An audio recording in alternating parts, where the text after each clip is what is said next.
Hello po sa lahat. Gumawa po ako ngayong araw ng cheesecake flan. Ito po ay hindi leche flan, kundi para po siyang firm na leche flan na may kasamang cheese. Ginamitan ko po ito ng cheese, Philadelphia. So, tara po, samahan niyo po akong gumawa ng napakasarap na dessert na ito.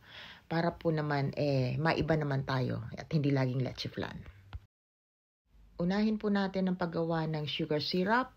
White or brown sugar po, half cup. At ito po ay tinunaw ko lang hanggang sa maging ganito po ang kulay.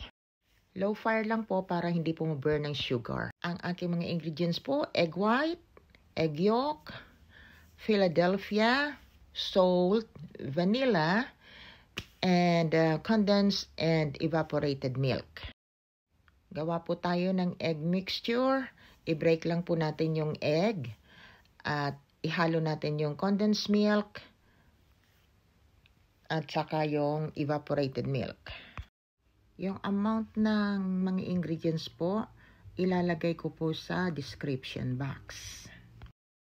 After ma-mix ang lahat, iset aside po at gagawin natin yung cheese mixture natin.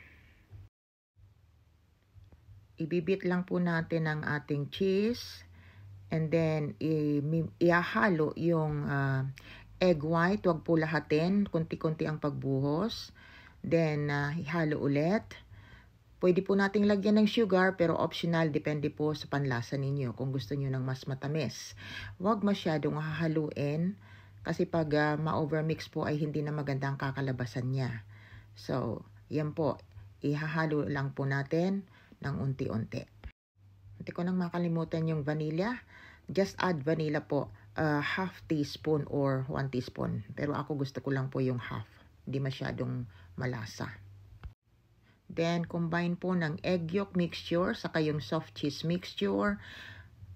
Ihahaluin lang po natin yan hanggang sa ma-incorporate po lahat.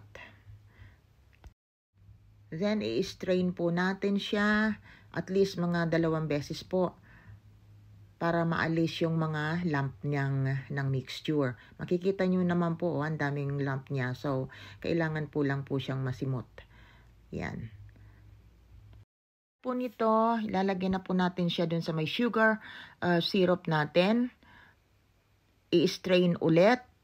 Takpan ng foil and then lalagyan po natin siya ng mainit na tubig. Hindi po preheated yung oven natin kasi po mainit na tubig ang ilalagay ko.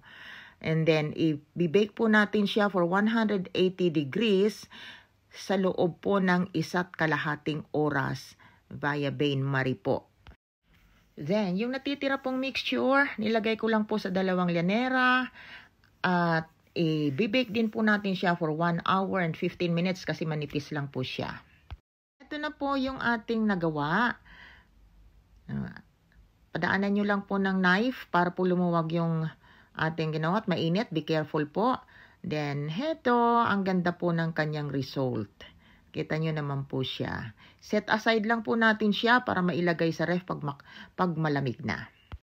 Then, ito naman yung ating 2 llanera. Makikita nyo po, medyo light siya. Kasi po, ang ginamit ko po dito ay golden syrup. Di na po ako gumawa ng sugar syrup.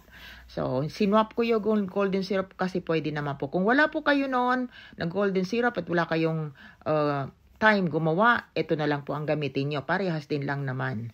So, kaya kung mapapansin nyo po, yung kulay ng sugar syrup ay ito po, mas darker at mas light ito. Pero parehas po ang lasa niya at napakasarap.